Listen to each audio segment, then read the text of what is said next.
My opening remarks, I really don't care about your personal life so long as you are able to perform your public and official responsibilities, which are awesome responsibilities. Multiple reports, including reporting by The Atlantic, have alleged episodes of excessive drinking, unexplained absences, and behavior that concern current and former FBI and DOJ officials. You have publicly denied those allegations and filed a defamation lawsuit. So today, as you testify before Congress, is it your testimony that those allegations are categorically false? Unequivocally, categorically false.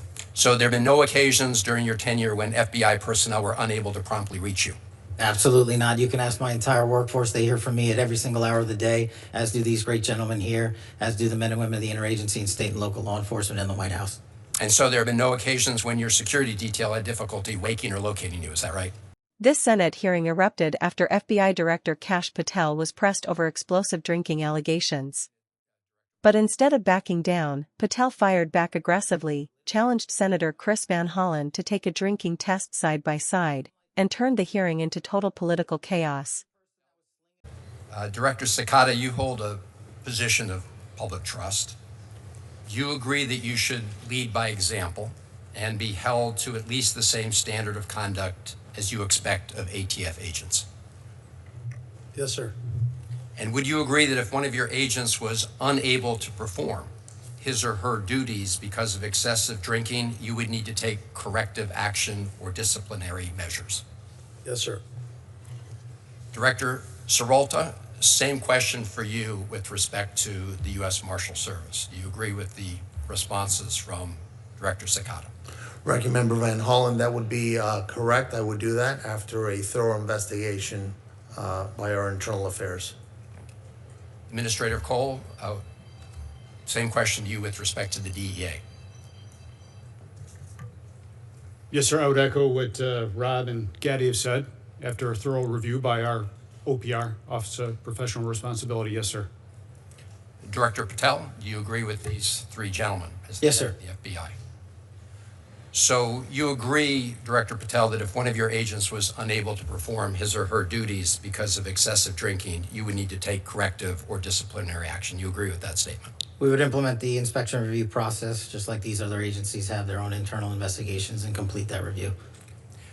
As I said in my opening remarks, I really don't care about your personal life so long as you are able to perform your public and official responsibilities, which are awesome responsibilities. Multiple reports, including reporting by The Atlantic, have alleged episodes of excessive drinking, unexplained absences, and behavior that concern current and former FBI and DOJ officials. You have publicly denied those allegations and filed a defamation lawsuit. So today, as you testify before Congress, is it your testimony that those allegations are categorically false? Unequivocally, categorically false. So there have been no occasions during your tenure when FBI personnel were unable to promptly reach you? Absolutely not. You can ask my entire workforce. They hear from me at every single hour of the day, as do these great gentlemen here, as do the men and women of the interagency and state and local law enforcement in the White House. And so there have been no occasions when your security detail had difficulty waking or locating you, is that right? Nope, it's a total farce. I don't even know where you get this stuff, but it doesn't make it credible because you say so. I'm not saying it, Director Patel. It's been written and documented. You are literally saying it. No, I'm saying that these are reports, Director Patel. No, And unlike I your will baseless say, reports, Director the only person Patel, that was slinging margaritas in El Salvador on the taxpayer dollar with a convicted gangbanging rapist was you. You know, the only person that ran up a $7,000 bar tab in Washington, D.C. at the lobby bar was you. This so the only individual in this room that has been are drinking true. on taxpayer dime during Are the day you polygraphing? is you. Director Patel, come on. These are serious allegations that were made against you. They're in a lawsuit that you filed. You drinking margaritas with a gangbanger Actually, is true and on it video. just goes to show you running a $7,000 bar tab at the lobby bar has been filed by your own office. This goes to show drink during the day. That's you. This is the ultimate example of hypocrisy. Mr. Chairman, I will not be tarnished by baseless allegations and fraudulent statements from the media. The fact that you mentioned that indicates you don't know what you are talking about. Now, here, Director The only thing I know is you're the one drinking margaritas with felons. Actually, that's a false statement, and I'm asking you about your statements. I've answered that. And I'm asking you about a particular report. And It's not a your report. testimony is, so let me ask you this. Are you willing to take the test, it's called the audit test, that members of our active duty military and others take to determine whether they have a drinking problem? I'll take any test you're willing to take. I will take it, Director Patel. I'll take it. You ready to take it? Let's go. Yes or no? Let's go. Side I'll by take side. it. I'll take it. All right. I think that the fact that you're so, have you ordered polygraph tests of members of your team to determine how that story came about? The FBI conducts polygraph tests all the time. No. Have you ordered polygraph tests for members of your team to determine who was the source of the stories that I'm asking you about? I don't order any polygraph tests. There's an internal inspection review process for any and all leaks, especially of baseless information at the FBI, that's been in place for the last 30 years. Those processes are followed by career intelligence and agents on the ground. So I'll take that as a yes, since you said that these were unauthorized disclosures. I have another round of questioning regarding your firing people who were important to gathering intelligence with respect to Iran, but I'll wait for my second round. Thank you, thing. Chairman. Congressional hearings are supposed to be about accountability. They're meant to test whether powerful public officials can handle scrutiny, answer difficult questions, and maintain public trust. But this exchange between FBI Director Kash Patel and Senator Chris Van Hollen quickly turned into something much bigger, a political showdown that revealed just how combative and partisan America's institutions have become. Van Hollen's strategy was actually very calculated. Before even focusing on Patel directly, he first got every other law enforcement official on the panel to agree on a basic principle: if an agent's excessive drinking interferes with their ability to do their job, disciplinary action would be necessary. Every official agreed. That setup mattered because it established the standard before Patel became the focus. Then Van Hollen brought up public reports and allegations involving Patel. Claims about excessive drinking, unexplained absences, and concerns allegedly raised by current and former officials. Patel immediately denied everything, calling the allegations unequivocally categorically false. But what really stood out was not just the denial itself. It was how fast the hearing escalated once Patel came under pressure. Instead of simply rejecting the allegations and moving on, Patel shifted into full counterattack mode.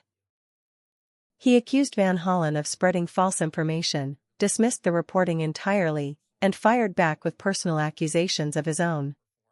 At that point, the hearing stopped feeling like a normal oversight session and started looking more like cable news political warfare.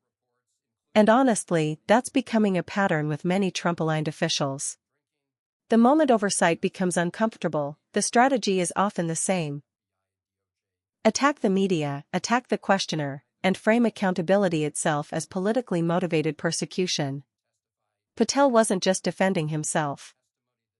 He was turning the hearing into a loyalty and culture war battle designed to energize supporters.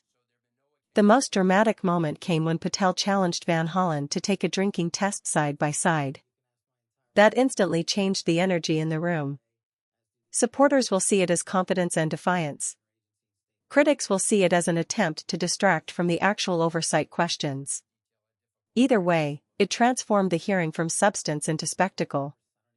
And that's the bigger issue here.